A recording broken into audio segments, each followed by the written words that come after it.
Is Hollywood trying to make us worship AI, covert ops style? Is that what's happening here? Chris Pratt's new movie, Mercy, is garnering some controversy about its ending because a lot of people are saying this might be an AI propaganda piece. It's about an AI court system that judges you. And low-key, it might be made by an AI apologist. It's a film about a warning about the mistakes that AI can make and relying on it for some system like the legal system and courts. But its message at the end kind of dilutes this, to the point where it may not be saying anything at all, or what it is saying is far more devious. It's made by the same dude who produced War of the Worlds. Now this dude, Tim Beckhoff, or whatever his name is, he's made films that I've liked. Wanted, Abraham Lincoln's Vampire Hunter, and many other stuff. I don't know, this guy's had a fall from grace recently, and he's been obsessed with these weird screen life movies. War of the World was low-key like corporate propaganda, or Amazon propaganda. This film, all I'm gonna say is it might be propaganda for something even worse. Because now with more and more directors embracing AI, Darren Aronofsky's fucking 1777 AI documentary / short film series on YouTube, which I'm gonna make a whole video about because that looks like dog shit. I'm seeing Hollywood and people in it embracing AI more and more, and it's really starting to worry me. When it comes to Mercy, I thought this movie just looked like a terrible version of Minority Report. But I will say, after seeing it, this is nowhere near the level of bad that War of the Worlds was. War of the Worlds with Ice Cube was a special breed of dog shit. This is 10 times better than that. Still, not a good film by any measure. It's a typical January film at best. There are some good takeaways from it, and it is entertaining. But man, oh man, there's some shit in this that... This might be one of the silliest movies we'll see all year, alright? Basically, Chris Pratt's character is a cop who invested in and created this program. He helped author this program, this AI system that judges you. It's made as a way to decrease all capital crimes. But he gets imprisoned by his own system and put on trial by this AI judge. Because his wife, why the fuck did my assistant put the scariest looking picture of this actress? Annabelle Wallis plays his wife, who's now deceased, killed. And all suspicion points to him because on her deathbed, when the cops are asking her who did this, she says mournfully her husband's name, Chris Pratt's name. Now, why she says this? We won't ever know. The movie never comments on it again. He's put on trial in front of the AI system who looks like Rebecca Ferguson, and all I'm gonna say is, if I needed to die, if I was about to get killed by a death penalty, I would want the person killing me to look like her. That's all I'm gonna say. Rebecca Ferguson's fine as fuck, and I'm gonna be honest, there would be people trying to jailbreak the AI and make Rebecca do things for them. You know what I'm saying? We know how perverted people are, and we know how hot she is. But anyways, she gives him a time limit. You have an hour and 30 minutes. In this hour and 30 minutes, you have to prove your innocence, or at least prove reasonable doubt, in which case the clock will stop. If you don't, you're gonna be killed. You're gonna be killed on that chair. This is a screen life movie, alright? Screen life movie is basically when everything's done through footage. The whole movie's like you just see it through footage of different things. Some movies do it through Zoom, some movies do it through security footage. This movie does it through a combination of things, and it does it creatively, I might add, but it does feel like a gimmick when it comes to this specific director. This director seems to be obsessed with the screen life style of film. So basically, in the course of an hour and 30 minutes, he needs to get the percentage of guilt to below 92% statistically, because that proves reasonable doubt, which means the AI will not give him the death penalty. It'll stop the clock. It's an interesting premise. And the clock being added there adds high stakes, alright? It's very clever what they do. Now, you need to suspend disbelief for a lot of this film because a lot of it doesn't make sense. First of all, this AI is way too advanced. Like, the stuff that it's doing, it's like a god. It's like God's Eye from Fast and the Furious. And with the capabilities it has, you would be questioning why the hell hasn't it been able to prove that Chris Pratt's innocent on its own? Because it easily could. All the evidence is there. You can't connect the dots without a human mind. Bro, the stuff this AI is able to do, it can open up bird feeding cameras. It can connect. It can zoom in on little pictures in closet spaces and facial recognition stuff. It can literally. There's a picture torn in half, and the other half of the picture shows a hand, a kid's hand. Chris Pratt asks the AI to figure out the identity of the person whose hand that is, just off of a couple fingers, and it's able to do it and search the entire globe. That's the level of AI we're talking about here. It can call anyone to all that stuff in the midst of a trial. And I'm gonna be honest though. This system of court is also really fucking stupid. Chris Pratt basically gets drunk at a bar after killing his wife, or so they think, and immediately after trying to run from the cops, he's automatically put in court, and then he's given a clock, right? This is just a terrible way of doing things in the justice system. But all good, fine, suspend your disbelief. Let's talk about the pros of the film before I get into the dog shit. The first 30 to 40 minutes, not bad. Yeah, I was locked in a little bit. I found it entertaining. Okay? I think Chris Pratt is very good in the film. In the trailer, it doesn't look like it. It doesn't look like anyone's good in this film in the trailer, because the trailer's shit. I watched the trailer on Twitter and I was like, again, this looks like a terrible Minority Report. And it is, to be fair, but still. He puts in a good performance because the whole movie's on his shoulders. He has to give in a lot of emotion while just being on this chair in front of this judge, this AI judge. And for the most part, he's pretty good. Rebecca Ferguson plays her role well as this AI judge, despite the fact that her accent is all over the place. I can tell if she's trying to have an American accent or a British accent half the time, but it's Rebecca Ferguson. With that steamy jawline and those eyes, you think I'm telling you, bro, people would be using Grok AI and telling it, hey, Grok AI, take her clothes off from me while they're on trial. They'd be asking the AI, they'd be trying to jailbreak the AI and trying to make her do things for them. All right? I'm telling you, that's another reason why I think if you were to take some of the worst perverts and put them in this system, they would be trying to get as perverted as possible with Rebecca Ferguson. The film is at its best when Chris Pratt's dialing in, trying to figure out the mysteries. Who could have been in his house and killed his wife? He's uncovering things about his wife, about his marriage. We see how flawed he is as a human and as a husband. We see footage of him yelling, potentially being maybe abusive, which leads us to doubt him, right? Makes him doubt himself. Those are the best parts of the film, especially when he's arguing and going back and forth with the AI. That's fine. Not a lot of pros, though, besides that. Because then we get to the cons of the film. This whole thing is silly. This whole story ends up being silly. It's ridiculous. First of all, because it's Screen Life movies can never be great or Oscar-worthy or amazing masterpieces, in my opinion, because of one thing. Maybe it's something that this director does only, but stuff in Screen Life happens very quickly.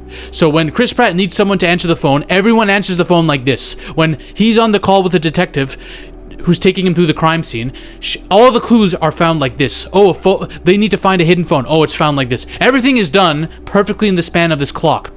The clock literally says 8 minutes have gone by, and in the movie you're watching like, no, that was at least 25 minutes, bruv. So everything happens fast. Again, suspension of disbelief, but okay, fine. The AI judge makes no sense. It's stated very clearly she's not programmed to think, and she relies purely on facts. This is thwarted many times. She fucking goes against her programming somehow in the latter half of the film. And then there's a scene where Chris Pratt's like, I have a hunch. And she's like, what is a hunch? And he's like, oh, it's a gut feeling. You wouldn't understand. And she starts to go berserk. She's like, oh, I can't compute this human emotion. And he's like, yeah, that's your limitation. It's so corny and stupid. This AI judge doesn't know what a hunch is. She hasn't heard of that phrase ever. And then she can't compute it. It's the stupidest, corniest thing ever. No AI would do this. It's this whole cheesy thing where, oh yeah, you do think, you do feel. Chris Pratt's like convincing her that she can think for herself, she can feel. And then we see the AI just going haywire. And the AI, I swear to God, even started almost tearing up at one point. I was cringing so hard. I don't know if Rebecca Ferguson's performance she looks like crying more than she does. Maybe it's just her beautiful face that looks more emotional than it is. But I swear, bro, they were trying to humanize this AI like forcedly, like really badly. Now, the real villain is very, very predictable. The moment you see the person in the film, you're like, yeah, that's the villain. That's the guy. You call it right away. Now, there are also a couple loose ends that the movie doesn't tie up. Like, why does wife say his name while she was dying? And how the hell is Chris Pratt still not in jail? Maybe not executed, but there's things that Chris Pratt does that he should be in jail for, literally. And that's just the beginning of the plot holes that this movie has. But then we get to the final message of the film, which arguably is the worst part. And that's saying a lot. The message of the film. Basically, this whole film is trying to touch on the fact that this tech, the use of this tech as an AI judge is very questionable. It's very questionable. It makes errors. It's prone to making errors. It has to be. Because if you're only relying on logic and cold hard facts and there's no human nuance to it, it could be a very questionable system. That's the whole point. It's a very important point, especially with the controversies regarding the current legal system's use of AI. Judges use AI, court case management, legal decisions. A lot of it's made on the basis of AI and AI research. In fact, there are AI judges and AI courts apparently in other countries. So this movie actually would have an important message about the risks of doing this with AI. But then it kind of flips its messaging at the end by saying, it's all good though. Humans and AI, we both make mistakes. We're going to get to exactly what happened at the end of this film. That, in my opinion, low-key covert ops psyops you into endorsing AI. A lot of people are saying you're reading too much into it. This whole movie is about villainizing AI. I don't think so. In fact, there are things that happen with this AI judge that make me think, no, not at all. We have to get to spoilers in order to talk about it, okay? Here we go. This dude, which is Chris Pratt's longtime friend, he got him into his first AA meeting because Chris Pratt was like an alcoholic after his partner died. This dude has been low-key backstabbing Chris Pratt for 2 years, pretending to be Chris's friend all that time so that he could get revenge for his brother. His brother got taken in by this AI judge system and killed by it, and he thought his brother was innocent, so he wants revenge on Chris Pratt because Chris Pratt's the one who came up with this idea of an AI judge, Maddox as it's called, or Mercy is the name of the system, but the AI specifically is called Maddox, I think. Or maybe it's the building is called Maddox. I don't know. So he wants revenge for his brother. So his plan, basically, he worked with Chris Pratt's wife at this company where there was a lot of chemicals that he was stealing. Chris Pratt's wife found out. So he killed Chris Pratt's wife by hiding in her house for 2 days after a barbecue that they all had and a get-together, and then coming out and stabbing her, I guess. At the same time, Chris Pratt was visiting her and then left. So he did it perfectly timed. Hid in their basement for 2 days, I guess. So he killed her and framed it on Chris Pratt. And basically, he's using all the chemicals he got from the company to create a fucking mega bomb that he's gonna drive to the Maddox building where this AI judge is and Chris Pratt is and blow them all the fuck up as his ultimate revenge scheme for his brother who got, to him, unjustly killed by the AI judge. And this bomb could wipe out the entire city, by the way. Yeah, it becomes a full-on die-hard terrorist attack movie at the end. He also kidnaps Chris Pratt's daughter, too, and takes her on the truck with him while he's driving with this bomb. So, basically, Chris Pratt and her team up to stop him. So there's a huge CGI garbage police chase with this air bike that Chris Pratt's partner Jack is on once she's trying to shoot at the terrorist dude now. It's horrible. It's all CGI. You can see it's all CGI. It's garbage. I think half of it's AI too, I'm gonna be honest. So she defies her programming to help him by stopping the police from killing the daughter.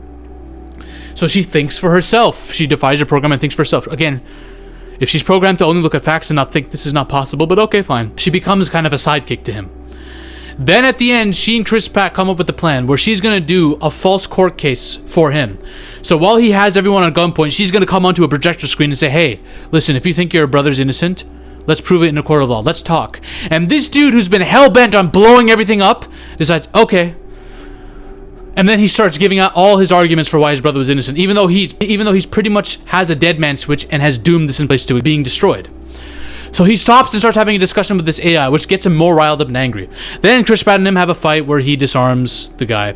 And then you have the reveal, where this guy basically was taking revenge for his brother, but his brother wasn't actually guilty of killing this woman that he was sentenced for. And the evidence of this was actually on a phone. That phone was thrown into a river by this police officer who is his partner, Jack. She threw the phone and basically let this brother die at the hands of this AI judge because she wanted to protect Mercy. She basically said, I had to do it because criminals need to fear mercy. If they fear mercy, they'll stop doing crimes. That's the fucking logic she used. So she let an innocent man die because mercy needs to work. Alright, fine. So that gets exposed to the world.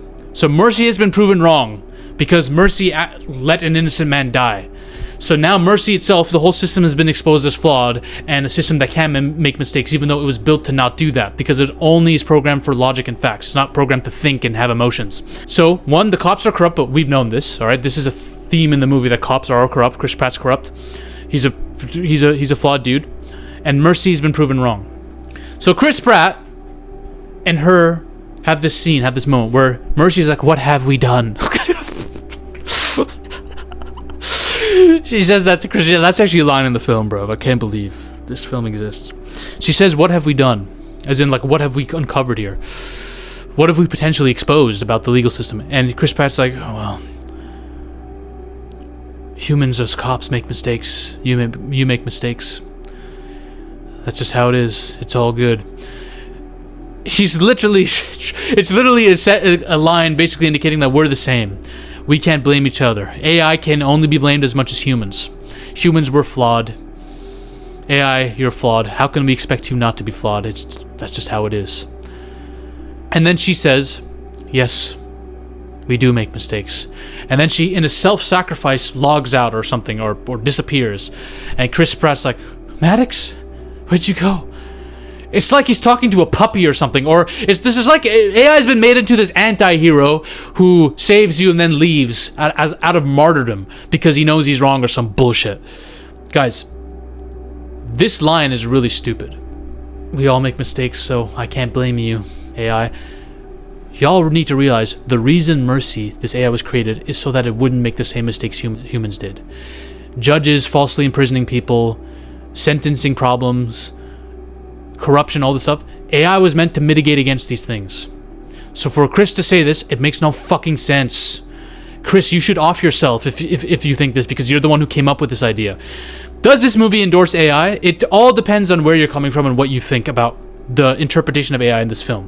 Why was this AI created? Because human error is always there. There's always room for corruption. This is made to make the whole system more efficient by preventing all of that. It's operating on pure logic and facts, nothing else. It's based on facts to minimize corruption. But the problem is, facts can be corrupted themselves and hidden from the AI. This AI that can do everything, by the way. So if that's the case, then AI itself is operating on flawed, corrupted information, and therefore that entire system is also corrupt, leading to an innocent man being killed and God knows how many others. This is not something you can just walk away from. This kind of corruption, if people being falsely imprisoned and all this stuff, leads to an inefficient system. And that system being the human courts. If that happens in human courts, why the fuck would we allow it to happen in AI courts as well, that we've given all our power to? That removes the point of creating the AI system to begin with. So when he says, we all make mistakes, I make mistakes, you make mistakes, you need to dissolve the program now. And the AI herself logs herself out. So I think it's inferred that she destroys herself, or the AI judge has been removed. I don't know. That's the lesson in this film, right? But by the AI being a martyr and Chris saying this line, it removes the point of the questionable AI theme, because now you're taking away responsibility by saying, oh, well, we all make mistakes, we're the same. That's not the point. The point is you made the AI so it doesn't need to be the same as us. So the moment it is, what's the point of having the AI around? You fucked up. You have made a system that's even potentially worse. An innocent man got killed under your watch, under the AI's watch. There's no such thing as, oh, well, we all make mistakes. That's a really clever and convenient way to sweep it all under the rug. And by the way, another reason why people think this is AI propaganda is because the AI is made to look like a superhero martyr in this. The AI bends the rules of her programming somehow, impossibly, to make herself seem more human, helping Chris Pratt to save his daughter by being directly involved into an investigation where they're trying to blow up this truck with his daughter in it. She stops the cops and helps them misfire. Somehow, this AI is able to do that in Defire programming. This AI judge who's able to do that. Somehow. That's how much power they gave this AI, by the way. But it's all a ruse to tell you that AIs can be human too. This movie artificially makes AI, this AI judge, who's gotten an innocent man killed, by the way, look like a martyr. So you can say what you want about the morals of this film based on that. But all in all, guys, this is a typical January film that might be a psyop into making people think, you know, AI, we all make mistakes, so does AI, so we shouldn't be too shitty towards it. We shouldn't be too apprehensive about it. That's what it comes off as. Covert ops. A lot of people think, oh, it's surface level. They'll think, oh, it's made to... The whole point of this film, and you can tell this just by the trailer, so you're not even saying anything by saying this. The whole point of this is, oh, it's made to show you AI is questionable. It's questionable. Yeah. Until the final line. Until the final thing he says. Until she martyrs herself and says, yeah, we all make mistakes, it's over. They make you feel bad for the AI and say, oh, you know, maybe it's not that bad. We know what they're doing. We know it. We know it. And by the way, everything in this movie is like AI. The CGI, there's some posters that are... This is AI. This is fucking AI. Even Chris Pratt said he wanted an AI actor to play Rebecca Ferguson's role, which, to be fair, if you're going to cast an AI actor for anything, that's the one to do it for, but... Yeah, this whole film is a psyop. Yeah, bye. Ladies and gentlemen, we are on a mission to take over Hollywood. But the army must keep growing. If you want to suggest video topics to me, or talk about your favorite movies or favorite film theories in a community with like-minded individuals, join the Zafy Discord now. Link is in the description and the comment section as well. Join us. This movement is just beginning. We're taking over Hollywood, one Coke line at a time.